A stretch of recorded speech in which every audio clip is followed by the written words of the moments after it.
तो देखो फंक्शन क्या होता है, इसका थोड़ा सा बताए थे।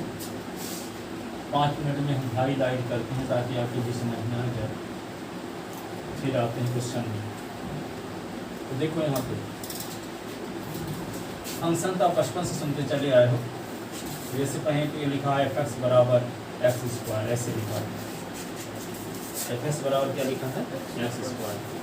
तो जब fx बराबर जब एक्स स्क्वायर लिखा है तो सुनो, s के स्थान पे 1 रखोगे तो क्या होगा 1 का स्क्वायर, नहीं 2 रखोगे तो क्या आएगा 2 का स्क्वायर, 3 रखोगे तो क्या आएगा 3 का स्क्वायर। ये होगा 1, ये होगा 4, ये होगा 9। यहाँ 2 सेट हैं ए और बी।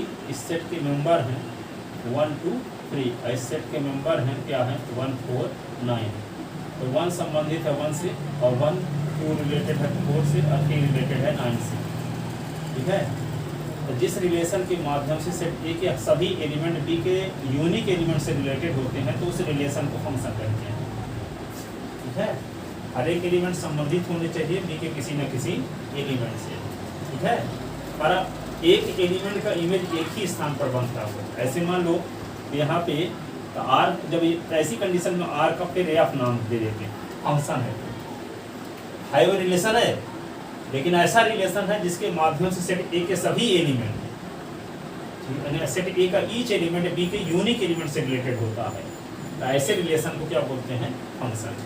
लेकिन मान लो कोई रिलेशन इस प्रकार का आ गया आपके पास ए और बी, और F X is equal to क्या है under root X square, X है। ठीक है। एक्स के स्थान पे जब 4 रख दोगे तो क्या होगा अंडर रूट 4 प्लस माइनस 2 आएगा स्क्वायर रूट का। यहाँ पे देखते हैं कि सेट ए का एक एलिमेंट है जो 4 है, वो 2 से भी रिलेटेड है, -2 से भी है। नहीं, ये वाला रिलेशन फंक्शन नहीं, क्योंकि 4 का इमेज यूनिक है। 4 का एक ही स्थान पे इमेज बनना चाहिए, लेकिन 4 का 2 स्थानों पर इमेज बन रहा है। ठीक है। तो ये वाला रिलेशन फंक्शन नहीं है, ये वाला रिलेशन फंक्शन नहीं है, लेकिन ये वाला रिलेशन फंक्शन है। हर एक एलिमेंट का एक ही स्थान पर इमेज बने, एक ही एलिमेंट का 2 स्थानों पर इमेज ना बने।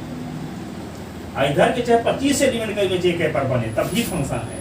जैसे मान लो ए है बी है, ए वाले एलिमेंट नहीं बन सकते। हाँ, जैसे मान लो वहाँ पे s1 s2 s3 s4 s5, यहाँ पे y1 है, ये सब इससे संबंधित हो गए चाहे, तो तब भी फंक्शन है। हर एक एलिमेंट का इमेज एक है नहीं, रिलेशन के लिए दोनों हो सकता है, कई एलिमेंट भी हो सकते हैं, पर फंक्शन में सिर्फ वही रिलेशन फंक्शन होगा। रिलेशन वही फंक्शन होगा जिसके माध्यम से सेट ए का हर एक एलिमेंट बी के यूनिक एलिमेंट से रिलेटेड हो, एक ही एलिमेंट से रिलेटेड हो, सबका इमेज एक ही हो, सबका इमेज, किसी भी एलिमेंट का एक से अधिक इमेज ना हो। तो किसी एलिमेंट का एक से अधिक इमेज है, सबका एक ही इमेज बन रहा है। s1 का y1 पर बन रहा है, s2 का भी y1 पर बन रहा है, s3 का भी y1 का, हर एक एलिमेंट का इमेज एक ही बन रहा है, यूनिक इमेज है। ये रिलेशन फंक्शन कहलाएगा। ये रिलेशन फंक्शन नहीं है, ये रिलेशन फंक्शन कहलाएगा। ठीक है। अब यदि मान लो यहाँ पे a है और ये b है और इसके मेंबर हैं a1 a2 a3 a4, और ये क्या है b1 b2 b3 b4 b5, ये इससे संबंधित है, ये इससे संबंधित है, मान लो ये इससे हो गया। ठीक है। अब इसके एलिमेंट कोई a4 किसी से संबंधित है नहीं, ठीक है, किसी से रिलेटेड नहीं है a4, ये रिलेशन भी फंक्शन नहीं है। फंक्शन होने के लिए जरूरी क्या है, सेट ए का हर एक एलिमेंट रिलेटेड होना चाहिए, कोई एलिमेंट बचा नहीं होना चाहिए, और दूसरे का एलिमेंट बच सकता है। जैसे मान लो यहाँ पे क्या है a है और b है, और इसके एलिमेंट है s1 s2 s3 s4, ये क्या होगा y1 y2 y3 y4 y5, यहाँ पे इससे संबंधित इससे ये रिलेशन फंक्शन है। इसका एलिमेंट चाहे बच जाए पर इसका नहीं बचना चाहिए। ठीक है। इसके कई एलिमेंट का इमेज एक स्थान पे बन सकता है, पर एक ही एलिमेंट का कई स्थानों पर इमेज नहीं बनना चाहिए, जैसे इसमें। ठीक है। इसका मतलब ए और बी दो नॉन इम्पिटी सेट होते हैं, एक ऐसा रूल जिसके माध्यम से सेट ए का ईच एलिमेंट बी के यूनिक इमेज से रिलेटेड हो। तो ए और बी के बीच लगने वाले ऐसे रूल को फंक्शन कहते हैं। ठीक है। और जब ए से बी के बीच में फंक्शन एफ है जो रिलेशन या फंक्शन है, तो सेट ए को कहते हैं फंक्शन एफ का डोमेन।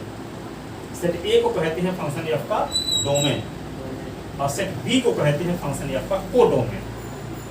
अब कोडोमेन के उन एलिमेंट का करेक्शन जो डोमेन के किसी न किसी एलिमेंट से रिलेटेड है, एफ का रेंज कहलाता है। जैसे यहाँ पे y1 y2 y3 y4 किसी न किसी एलिमेंट संबंधित हैं, तो रेंज के एलिमेंट क्या होंगे? y1 y2 y3 y4। और कोडोमेन के एलिमेंट क्या होंगे? y1 y2 y3 y4 y5 भी होगा। दूसरा सेट कोडोमेन कहलाएगा, लेकिन जो जो संबंधित रहेंगे उनका कलेक्शन रेंज कहलाएगा। तो संबंधित कौन कौन है? y1 y2 y3 y4 किसी न किसी एलिमेंट से संबंधित हैं, तो इनका कलेक्शन रेंज कहलाएगा।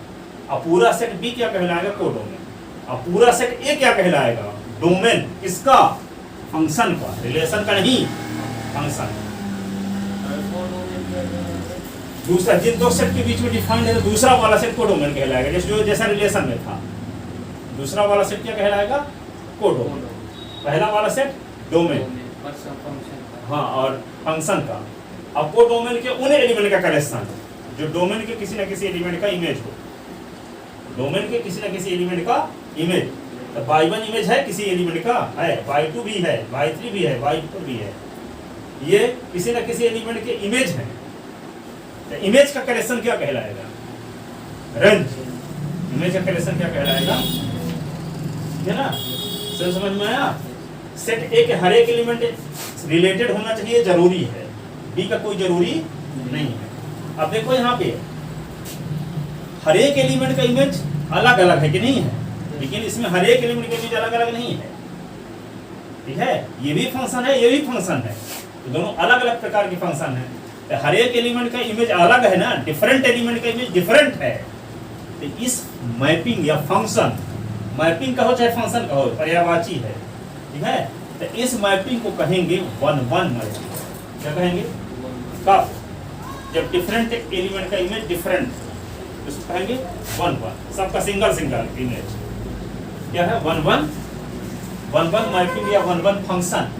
ठीक है, अब यहाँ पे देखो एक से अधिक एलिमेंट का इमेज एक ही स्थान पर, इसको क्या बोलेंगे? Many one.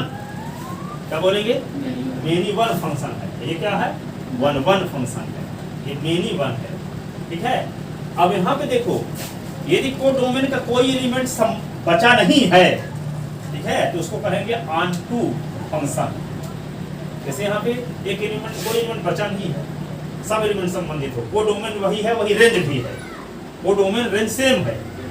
जब कोडोमेन रेंज सेम हो तो इस मैपिंग को क्या बोलेंगे? Onto mapping. 1-1 के साथ ऑनटू भी है, ये 1-1 के साथ ऑनटू। जैसे पिताजी आपके टीचर के साथ पापा भी है आपकी। ठीक है, दोनों कंडीशन यहाँ है। यहाँ पे डिफरेंट एलिमेंट का इमेज डिफरेंट भी बन रहा है, कोडोमेन का हर एक एलिमेंट संबंधित भी है, कोई एलिमेंट बचा भी नहीं है। तो क्या है? 1-1 भी है और ऑनटू भी है। ठीक है, अब ये ऑनटू नहीं है, ये ऑनटू नहीं है। क्यों? कोडोमेन का एक एलिमेंट बच गया। जब सब संबंधित होते तब ऑनटू कहलाता। तो जो ऑनटू नहीं है तो होगा क्या? इनटू। ठीक है, ऑनटू को कहते हैं आच्छादक फलन, इनटू को कहते हैं अंतःक्षेपी फलन। इनटू मैपिंग, एक कोई एक या एक से अधिक एलिमेंट किसी संबंधित ना हो, एक या एक से अधिक एलिमेंट को डोमेन के, जब डोमेन किसी एलिमेंट से संबंधित ना हो तो उसको क्या बोलेंगे? इनटू मैपिंग या इनटू फंक्शन। और जब सब संबंधित हो तो ऑनटू। ठीक है, और डिफरेंट एलिमेंट के इमेज डिफरेंट हो तो 1-1। ठीक है, ये क्या है? 1-1 भी है और ऑनटू भी है। जो 1-1 और ऑनटू होता है दोनों, उसको बाइजेक्टिव भी कहते हैं। क्या कहते हैं? बाइजेक्टिव भी कहते हैं। जो 1-1 ऑनटू दोनों कंबाइंड फॉर्म में क्या बोलेंगे? बाइजेक्टिव। और 1-1 को सिंगल 1-1 को क्या बोलेंगे? 1-1 यदि है तो इसको इंजेक्टिव भी बोलते हैं। इंजेक्टिव क्या बोलते हैं? इंजेक्टिव। ऑनटू को सरजेक्टिव भी बोलते हैं। क्या बोलते हैं? सरजेक्टिव। और जब 1-1 ऑनटू दोनों हो, 1-1 ऑनटू दोनों हो तो उसको बाइजेक्टिव बोलते हैं। बाइजेक्टिव। ठीक है, तो 1-1 का दूसरा नाम क्या है? Injective mapping. ऑनटू का दूसरा नाम क्या है? सरजेक्टिव मैपिंग। 1-1 ऑनटू दोनों का कंबाइंड फॉर्म में नाम क्या है? बाइजेक्टिव। जब बाइजेक्टिव कर दिए तो इसमें मतलब 1-1 भी है और ऑनटू भी है। ये जैसे 1-1 भी है और ऑनटू भी है, ये बाइजेक्टिव मैपिंग है। ठीक है ना? तो ये बाइजेक्टिव इंजेक्टिव ये 12वीं क्लास में पढ़ाया जाएगा। यहाँ से कितना जानना है कि डोमेन क्या है, रेंज क्या है, कोडोमेन क्या है, बस। अब कोई रिलेशन फंक्शन है कि नहीं है। तो फंक्शन कब कहलाएगा, जब एक ही इमेज का, जैसे एक ही इमेज का डिफरेंट एलिमेंट है, एक ही एलिमेंट का दो डिफरेंट इमेज मिल रहे हैं, तो समझ जाओ कोई रिलेशन फंक्शन नहीं है, फंक्शन नहीं है। और डिफरेंट, अब हर एक एलिमेंट का यूनिक इमेज मिल रहा है तो क्या होगा, फंक्शन है, ठीक है ना। तो थोड़ा सा लिखवा देते हैं, सेंस तो समझ में आ गया ना। ये फर्स्ट चैप्टर ब्राह्मी क्लास का है वैसे सब 1.1 वाला, आई रिलेट डोमेन को डोमेन रेंज वाला इसमें क्वेश्चन 1 इंजेक्टिव और 1 2 बताना रहे कि इंजेक्टिव सब्जेक्टिव जो टाइप बताए हैं ना ये ब्राह्मी क्लास में, सिर्फ आपकी में क्या है, डोमेन क्या है, कोडोमेन क्या है, रेंज क्या है, ये निकाल दो बस। अब फंक्शन कैसे डिफाइन माना जाएगा, जब हर एक एलिमेंट पहले से संबंधित हो किसी न किसी एलिमेंट से, ठीक है, अयूनिक इमेज बनता हो तो फंक्शन डिफाइन माना जाएगा, ठीक है।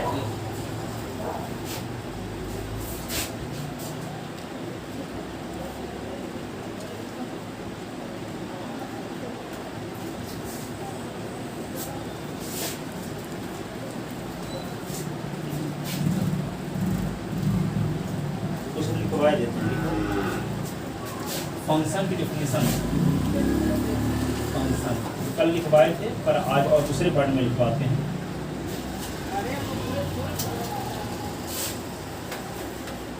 ए रिलेशन या फ्रॉम, देखो ए रिलेशन या from a set A to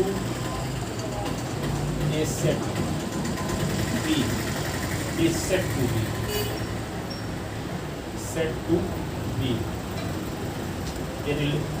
set to be a function, function of if every element of set P, if every element of set a relation f from a set A to a set B is said to be a function if every element of set A, every element of set A has unique element, unique element, unique element in set B, in set B, ठीक है, unique image in set B.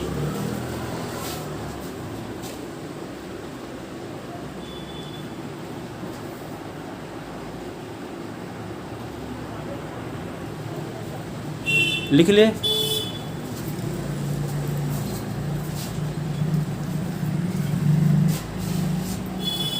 The function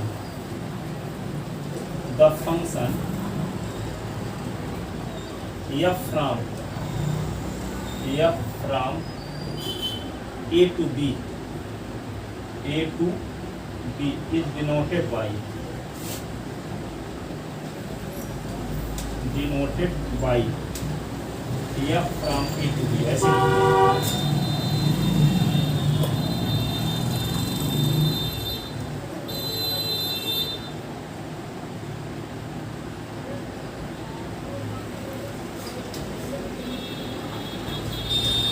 देखो तीसरा point, in a function f from A to B, A is called domain of f, and B is called codomain of f, codomain of f, ठीक है। and the range of function is the set of image, the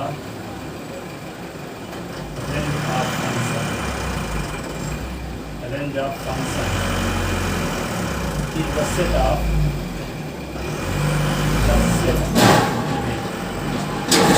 image का जो collection होता है वो क्या कहलाता है? रेंज। किसी एलिमेंट का जो इमेज बन सकते हैं उन इमेज का कलेक्शन क्या कहलाएगा? रेंज। या कि वो डोमेन के उन एलिमेंट का कलेक्शन जो डोमेन के किसी न किसी एलिमेंट से रिलेटेड है, क्या कहलाएगा? रेंज। क्या कहलाएगा? रेंज। ठीक है। अब देखो एक क्वेश्चन देते हैं, इसके माध्यम से बात स्पष्ट होगी।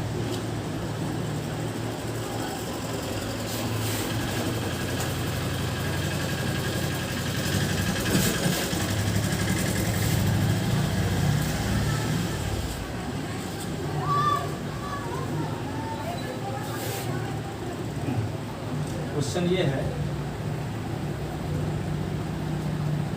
2.3 का question number 5।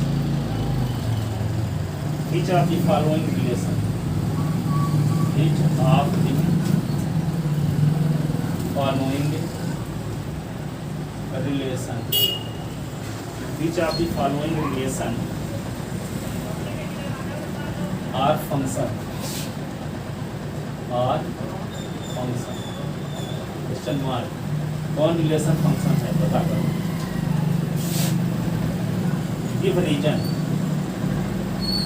Give reason if it is a function, if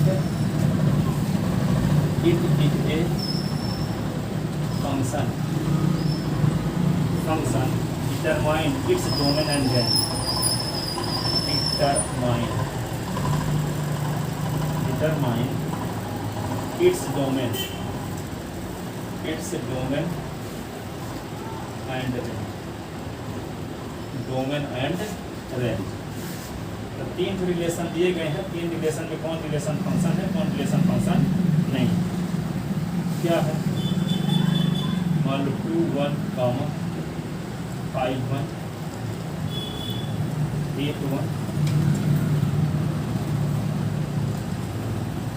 11 1 फिर 14 1 17 1। ठीक है। तो ये पहला है। दूसरा क्या दिया है? पहले को सॉल्व कर दीजिए, दूसरा लेकर चलेंगे, है ना। तो ये रिलेशन फंक्शन है कि नहीं है, इसको हम डिनोट कर लेते हैं ई एफ सी मान। इसे डिनोट कर लेते हैं E F C equal to ये दिया, वहाँ लिखा करते थे, यहाँ ये अब लिख रहे हैं। रिलेशन का नाम यह रख रहे हैं। ये रिलेशन या फंक्शन है कि नहीं, हो भी सकता नहीं हो भी हो सकता, इसीलिए यह नाम रखते हैं। ठीक है। तो यहाँ पे क्या होगा, देखो इसका वेन डायग्राम बनाते हैं, एरो डायग्राम। तो पहला है ए और दूसरा है बी। पहले सेट के मेंबर कौन कौन है? 2 5 8 11 14 17। 2 5 8 11 14 17। ठीक है। और दूसरा मेंबर क्या है? दूसरे सेट का मेंबर है 1। तो 2 भी 1 से रिलेटेड है, 5 भी 1 से रिलेटेड है, 8 भी 1 से रिलेटेड है, 11 भी 1 से रिलेटेड है, 14 भी 1 से रिलेटेड है। तो क्या हर एक एलिमेंट का यूनिक इमेज बन रहा है कि नहीं? ठीक है। ऐसा नहीं है कि सेट ए के एक ही एलिमेंट का एक से अधिक इमेज बन रहा हो, हर एक एलिमेंट का यूनिक इमेज बन रहा। ये रिलेशन फंक्शन है कि नहीं है? हाँ, तो लिखो आगे रिलेशन क्या है। It is A clear from, it is clear from above diagram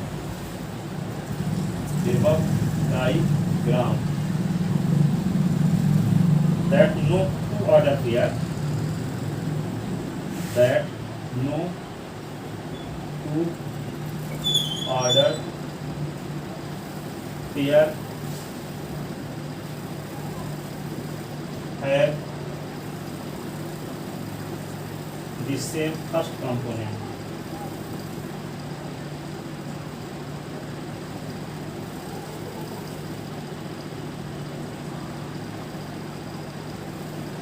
इसके कोई 2 ऑर्डर पेयर हम लें तो 2 ऑर्डर पेयर का फर्स्ट कंपोनेंट सेम नहीं है। देखो हम इस ऑर्डर पेयर की बात करें तो क्या इन दोनों ऑर्डर पेयर का फर्स्ट कंपोनेंट सेम है? जैसे अभी हम बताए थे कि मान लो 4 लेते हैं और ये 4 संबंधित है 2 से भी और 4 संबंधित -2 से भी। इसका ऑर्डर पेयर जो क्या बनेगा? 4 2 और 4 -2 बनेगा कि नहीं बनेगा? तो इसमें ऐसी स्थिति आ रही है कि दो ऑर्डर पेयर ऐसे हैं जिसका फर्स्ट कंपोनेंट सेम है, ठीक है, रिलेशन आर के द्वारा। ये वाला रिलेशन फंक्शन नहीं है क्योंकि फर्स्ट कंपोनेंट सेम हो गया और सेकंड कंपोनेंट डिफरेंट है। इसका मतलब क्या हुआ? हाँ, ये रिलेशन फंक्शन नहीं है। इसका मतलब यूनिक इमेज नहीं बन रहा है। 4 का इमेज 2 पर ही बन रहा है और 4 का ही इमेज -2 पर ही बन रहा है। इसका मतलब यूनिक इमेज नहीं बन रहा है, ठीक है। इसका मतलब जब ये कंडीशन रहेगी तो फंक्शन नहीं कहलाएगा। अर्थात दो ऑर्डर पेयर दिए जाए, दो ऑर्डर पेयर का फर्स्ट कंपोनेंट सेम हो जाए तो वे रिलेशन फंक्शन नहीं होगा। तो इसमें ऐसी स्थिति है क्या कि कोई भी दो ऑर्डर पेयर ले लो तो उसका फर्स्ट कंपोनेंट सेम है क्या? नहीं है। हम इस ऑर्डर पेयर की बात करें तो फर्स्ट कंपोनेंट सेम है क्या? इसकी बात करें तो फर्स्ट कंपोनेंट सेम है क्या? नहीं है। इसकी बात करें तो नहीं है, इसकी बात करें तो नहीं है। कोई भी हम दो ऑर्डर पेयर लेते हैं अपनी इच्छा से तो कोई भी दो ऑर्डर पेयर का फर्स्ट कंपोनेंट सेम ना होने की वजह से ये रिलेशन क्या है? फंक्शन, ठीक है। कोई भी दो ऑर्डर पेयर रिलेशन के लेते और उनमें से फर्स्ट कंपोनेंट सेम हो गया होता तो वे रिलेशन क्या कहलाता? फंक्शन ना कहलाता। इसका मतलब क्या होगा कि डोमेन का यूनिक इमेज को डोमेन में नहीं बन रहा है, ठीक है ना। इमेज को डोमेन में नहीं बन रहा है तो फंक्शन नहीं होगा। जबकि बनना क्या चाहिए? फंक्शन के डिफाइन होने के लिए जरूरी क्या है? डोमेन के हर एक एलिमेंट का को डोमेन में यूनिक इमेज बनना चाहिए, ठीक है ना। तो रीजन क्या लिखोगे? It is clear from above diagram that no two order pair have the same first component, ठीक है। दो ऑर्डर पेयर का फर्स्ट कंपोनेंट सेम नहीं है, इसलिए ये क्या होगा? Function. Hence this relation is function. Hence this relation is function. Hence this relation is function. लिख लिया था ना? जो यहाँ लिखे हैं आपको बोध हो रहा है, सेटिस्फाई हो इस बात से कि क्यों फंक्शन है, क्यों फंक्शन नहीं है, ठीक है। यूनिक इमेज बन रहा है इसलिए फंक्शन है। यूनिक इमेज ना बनता तो फंक्शन ना होगा। अब देखो दूसरा पार्ट इसी करेंगे। दूसरा पार्ट दिया है f इक्वल टू क्या दिया है? 2 1 फिर 4 2 फिर 6 3 6 3 8 4 10 5 10 5 फिर 12 6 14 7 12 6 14 7 ऐसे। तो इसका एरो डायग्राम बनाओ।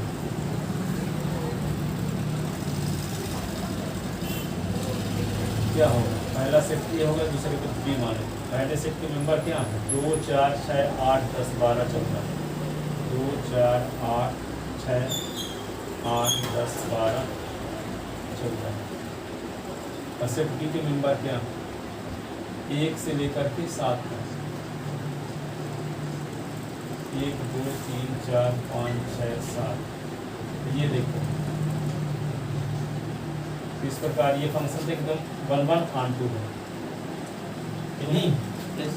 1 1 भी है और ऑन 2 भी है। इसका मतलब मैपिंग तो है ही। हर एक पहले सेट के पूरे एलिमेंट संबंधित हैं कि नहीं? और हर एक एलिमेंट का यूनिक इमेज है, ठीक है। तो ये रिलेशन क्या है? फंक्शन। अर्थात ऐसा कोई दो ऑर्डर पेयर नहीं है जिसका फर्स्ट कंपोनेंट सेम है क्या?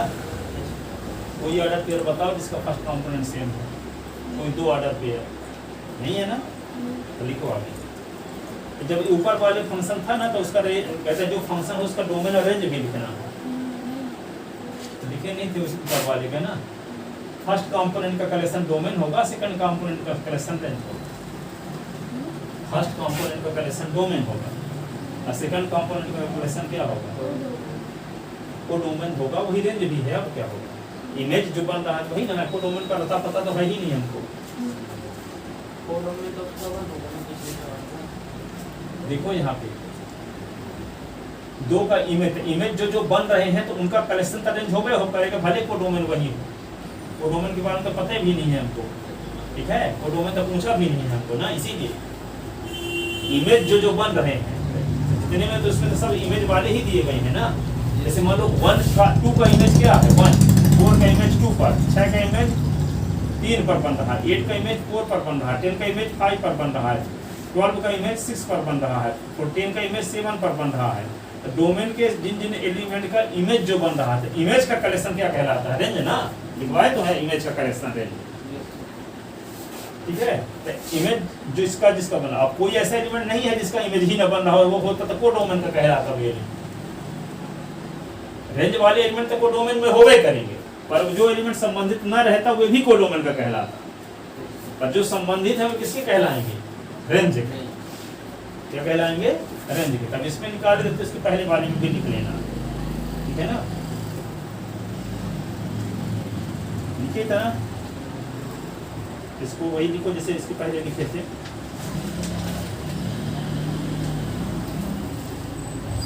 Since no order pair, no order pair have pairs have the same first component, the same first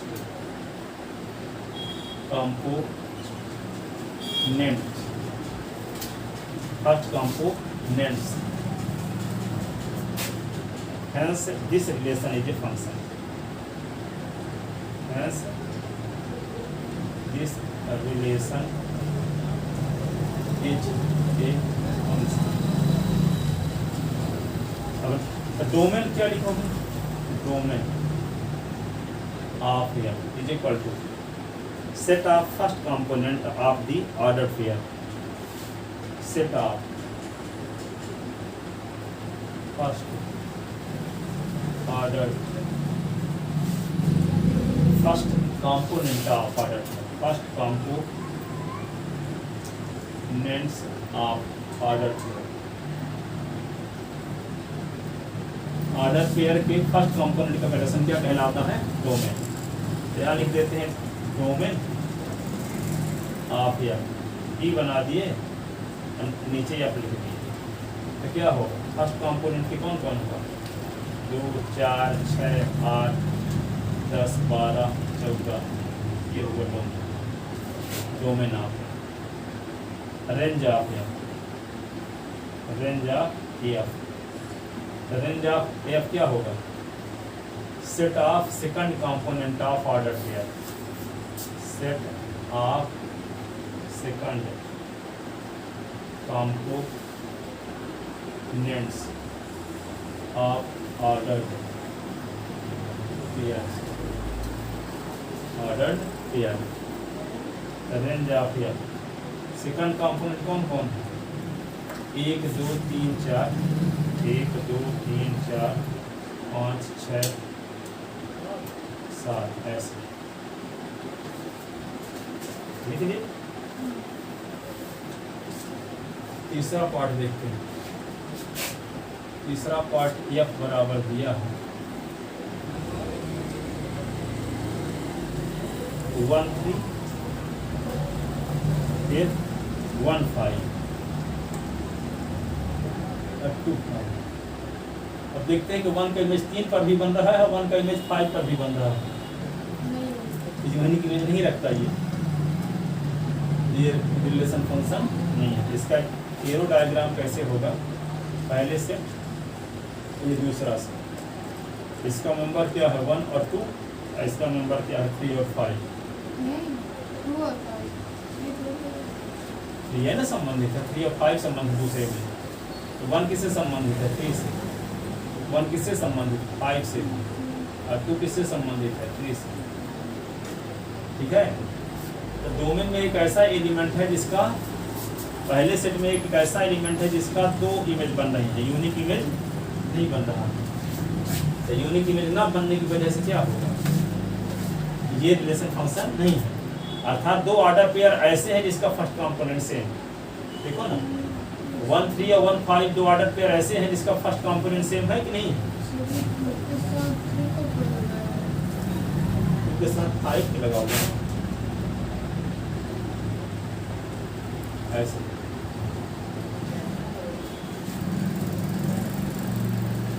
इसमें बताओ दो ऑर्डर पेयर ऐसे उपस्थित हैं जिसका फर्स्ट कंपोनेंट सेम है कि नहीं? ये ऑर्डर पेयर ऐसे ऑर्डर पेयर हैं जिसका फर्स्ट कंपोनेंट सेम है, इसलिए ये क्या है? ये रिलेशन फंक्शन नहीं, ठीक नहीं ना? तो क्या लिखोगे? सिंस ऑर्डर पेयर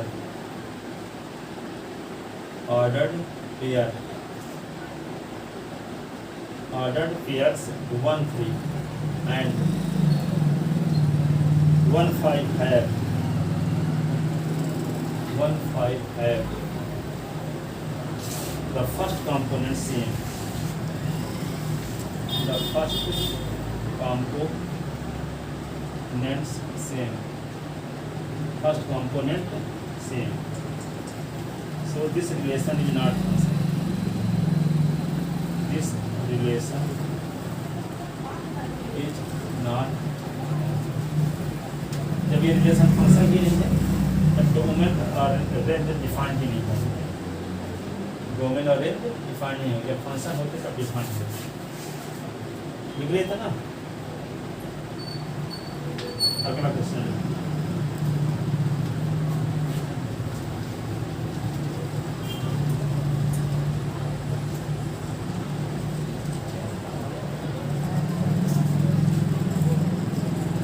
दूसरा question, find the domain and range of following function.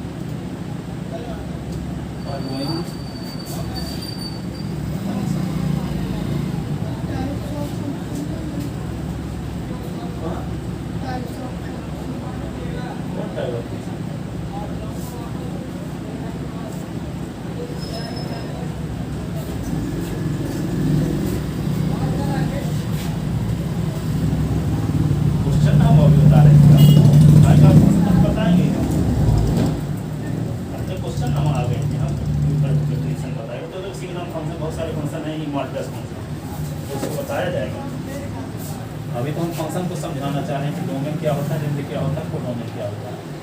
देखो, find the domain and range of following function. Number first, f(x) is equal to x² - 49 upon x - 7।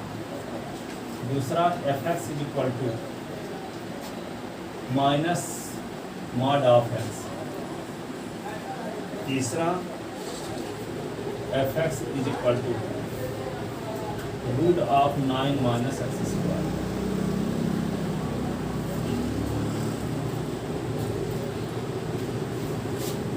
एक क्वेश्चन हम अपने से जोड़ दिए हैं, क्योंकि इसके माध्यम से बात समझ में आएगी तब इससे आगे क्वेश्चन समझा पाएंगे, है ना? कल एक तो बताया था x² - 1 अपॉन x - 1 उससे संबंधित ये भी। तो देखो, किसी फंक्शन के डोमेन में s के कौन एलिमेंट होते हैं? s के वे एलिमेंट होते हैं जिसको फंक्शन में रखने से इन्फिनिटी ना हो। तो यहाँ s के स्थान पे 7 रख दोगे, इस फंक्शन की वैल्यू इन्फिनिटी हो जाएगी। इन्फिनिटी कब होता है? जब डिनोमिनेटर 0 हो। s की वैल्यू 7 रख दोगे तो डिनोमिनेटर 0 हो जाएगा, ये फंक्शन क्या होगा? इन्फिनिटी होगा। इसका मतलब s = 7 पर ये फंक्शन डिफाइन नहीं है। और 7 के अलावा कोई भी वैल्यू s के स्थान पे रखोगे, कोई भी रियल नंबर, तो इसकी वैल्यू फाइनाइट आएगी, कोई ना कोई फाइनाइट वैल्यू आएगी, कोई रियल नंबर आएगा, ठीक है? तो 7 को छोड़ करके पूरी रियल नंबर इस फंक्शन का डोमेन है। फंक्शन का डोमेन वे होता है s की ऐसी वैल्यू का कलेक्शन जिसके करेस्पॉन्डिंग फंक्शन की वैल्यू इन्फिनिटी ना हो, अर्थात क्या हो? Real number. क्या हो? रियल नंबर, ठीक है? क्या हो? Real number. तो यहाँ पे s की वैल्यू 7 को छोड़कर कोई भी रियल नंबर मेंबर रखोगे तो फंक्शन की वैल्यू क्या होगी? फाइनाइट, ठीक है? फाइनाइट होगी। फाइनाइट मतलब इन्फिनिटी ना हो, 7 से कम भी हो सकता है उसमें। पता 7 को छोड़कर कुछ भी, 7 को छोड़कर कुछ भी, तो 7 से छोड़ा 7 से बड़ा सब आ जाएंगे, 7 भर नहीं होगा। अब 7 से 6 ले लोगे तब भी कुछ आएगा फंक्शन की वैल्यू, वो भी रियल नंबर रहेगा, ठीक है। तो एस की ऐसी वैल्यू का कलेक्शन जिसकी करस्पॉन्डिंग फंक्शन की वैल्यू फाइनाइट हो, फंक्शन का रेंज का डोमेन कहलाता है, फंक्शन का डोमेन, ठीक है। तो नंबर फर्स्ट लिखो, fx is equal to है x square minus 49 upon x minus 7. Given function will be defined if the given function will be defined if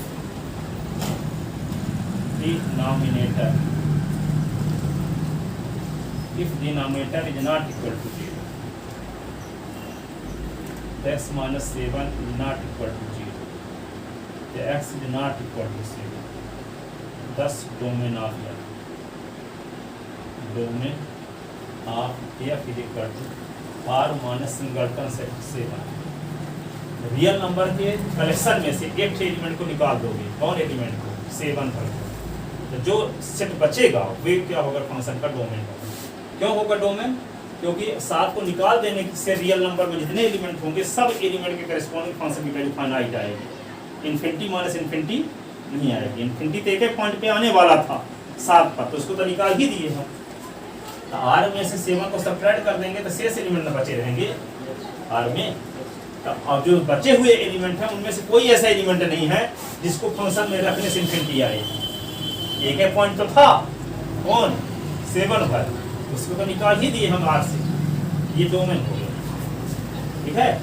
अब देखो यहाँ पे रेंज के लिए for the range of F X, for the range of F X let y is equal to F X मानते हैं, y is equal to F X, यानी function की वैल्यू क्या क्या आ सकती है। सुनो, फंक्शन एस की वैल्यू फंक्शन को डिफाइंड होने के लिए एस की क्या क्या वैल्यू हो सकती है, डोमेन कहलाता है। अब एस की जो वैल्यू हो सकती है उन सभी वैल्यू को फंक्शन में रख दो तो आंसर क्या क्या आ सकता है, रेंज कहलाएगा। फंक्शन क्या कह रहा है? जो फंक्शन की वैल्यू जो आ सकती है, पाई की वैल्यू कलेक्शन रेंज और एस की वैल्यू कलेक्शन डोमेन। एक्स की ऐसी वैल्यू लेना है जिससे फंक्शन की वैल्यू इन्फिनिटी ना होने पाए, तो ऐसी वैल्यू का कलेक्शन कहलाएगा फंक्शन का डोमेन। अब जब डोमेन के मेंबर मिल गए तो उन सभी वैल्यू को रखो, डोमेन में जितने एलिमेंट हैं उन सभी एलिमेंट को रखो कहाँ? फंक्शन में। तो फंक्शन में रखने से जो आंसर आएगा उनका एक सेट बना दो, तो वे सेट कहलाएगा उस फंक्शन का रेंज, ठीक है। जैसे 7 को छोड़कर रियल नंबर के शेष मेंबर डोमेन में हैं, इन सभी मेंबर को कहाँ रखो? फंक्शन में रखते जाओ इस फंक्शन में। जैसे 7 के अलावा क्या रख दो? 6 रख दिए, 6 रख देने से फंक्शन की जो वैल्यू आएगी, 5 रखने से फंक्शन की जो वैल्यू आए, 3 के रखने से फंक्शन की जो वैल्यू आए, 0 रखने से फंक्शन की जो वैल्यू आए, वो सभी वैल्यू का जो सेट होगा वो रेंज कहलाएगा। तो उसको ऐसे लिख देना है, वो थोड़ी कि हम सब मेंबर को लिखते रहेंगे तो पूरा जन्म खत्म हो जाएगा। 7-8 बार उतारोगे तभी पूरा नहीं होगा, इतनी रियल नंबर, ठीक है। तो क्या लिखना होगा? R minus for the range of F X y equal to F X मानते हैं, ठीक है। तो y equal to F X है क्या? लिखो एक्स स्क्वायर माइनस 49 अपान, देखो अभी दिखाई देते कितना आसान हो जाएगा। तो बाई इज इक्वल टू क्या? इसका एक्स का स्क्वायर माइनस 7 का स्क्वायर अपान एस माइनस 7। तो बाई इज इक्वल टू क्या होगा? ए स्क्वायर माइनस बी स्क्वायर का फार्मूला लगाओ, तो एस माइनस 7 एस प्लस 7 ऐसे हुआ upon s minus 7, s minus 7 cut गया। तो बाई इज इक्वल टू क्या होगा? S plus 7। तो बाई 7 को इधर ले आओ, तो y minus 7 is equal to x, s is equal to क्या आ गया? Y minus 7।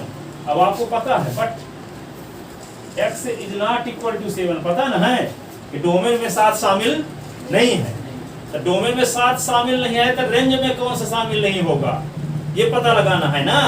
तो मदद किसकी लेंगे? s is not equal to 7, ऐसी वैल्यू निकाल चुके हो, देखो क्या है y माइनस 7।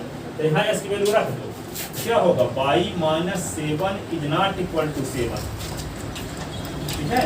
तो y is not equal to 7 plus 7, y is not equal to 14, नहीं, फंक्शन की वैल्यू 14 नहीं आएगी। 14 कब आती? जब डोमेन में क्या रहता? डोमेन में 7 रहता। डोमेन में 7 रहता तो वो डोमेन का 14 भी रेंज में शामिल हो गया होता, लेकिन डोमेन में 7 है नहीं और 7 का इमेज होगा 14, पर डोमेन में 7 है नहीं तो वो डोमेन का एलिमेंट 14 रेंज में शामिल नहीं होगा, बाकी सब होंगे। तो पूरे रियल नंबर वो डोमेन हुआ, और पूरे रियल नंबर में से एक ही मेंबर ऐसा है जो डोमेन के किसी एलिमेंट से रिलेटेड नहीं है, क्योंकि डोमेन से रिलेटेड हो सकता था 14 किससे? 7 से, पर 7 डोमेन में शामिल ही नहीं है। क्यों शामिल नहीं है? क्योंकि 7 की करेस्पॉन्डिंग फंक्शन की वैल्यू इन्फिनिटी आ रही है, और फंक्शन में एस की ऐसी वैल्यू का कलेक्शन फंक्शन का डोमेन कहलाता है जिसके करेस्पॉन्डिंग फंक्शन की वैल्यू फाइनाइट। बात समझ में आई? क्योंकि 7 रखने से फंक्शन वैल्यू इन्फिनिटी हो जाएगी, तो डोमेन का मेंबर हो ही नहीं सकता, ठीक है। और जब डोमेन में 7 है नहीं तो को डोमेन का एलिमेंट 14 रेंज में शामिल नहीं होगा, को डोमेन में होगा, ठीक है, लेकिन 14 किससे संबंधित हो सकता था? 7 से, और 7 डोमेन में है ही नहीं। तो जब 7 डोमेन में नहीं है तो रेंज में भी 14 नहीं होगा, रेंज में 14 नहीं होगा। किसमें होगा? को डोमेन। को डोमेन पूरा रियल नंबर होगा, और रियल नंबर का एक मेंबर ऐसा है, कौन? 14, जो डोमेन के किसी एलिमेंट से संबंधित नहीं है, क्योंकि वो 14 संबंधित हो सकता था किससे? 7 से, और 7 डोमेन में है ही नहीं। और क्यों नहीं है 7 डोमेन में? क्योंकि 7 करेस्पॉन्डिंग फंक्शन की वैल्यू इन्फिनिटी हो जाती है, और जिस वैल्यू करेस्पॉन्डिंग फंक्शन की वैल्यू इन्फिनिटी हो जाती है वो डोमेन का मेंबर हो ही नहीं सकता, डोमेन का मेंबर हो ही नहीं सकता, ठीक है। तो यहाँ पे क्या लिख दोगे? y is not equal to 14, thus range of fx, thus range of f is equal to क्या होगा? r minus singleton set 14, r minus singleton set 14, ठीक है ना। हम समझाने की पूरी कोशिश किए हैं, पर जो आप लोग समझ भी गए होंगे, पर बहुत जो कमजोर लड़के होते हैं यही कहते हैं डोमेन रेंज तो समझ में आएगा कि नहीं किसी तरह से, ठीक है। अधिकांश लड़कों को 99% लड़के ऐसे बोलते हैं डोमेन रेंज के बारे में, जबकि डोमेन रेंज में है ही नहीं कुछ, थोड़ा तर्क भर है, ठीक है, और कुछ नहीं है। और बहुत सारे क्वेश्चन बताएंगे उसके आर डी शर्मा के भी, ताकि और बात से समझ में आ जाए, ठीक है। जाओ,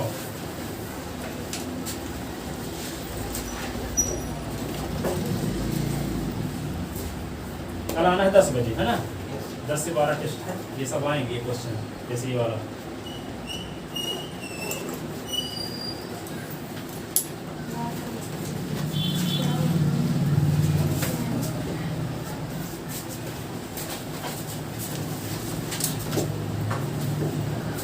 ठीक है, नमस्ते सर।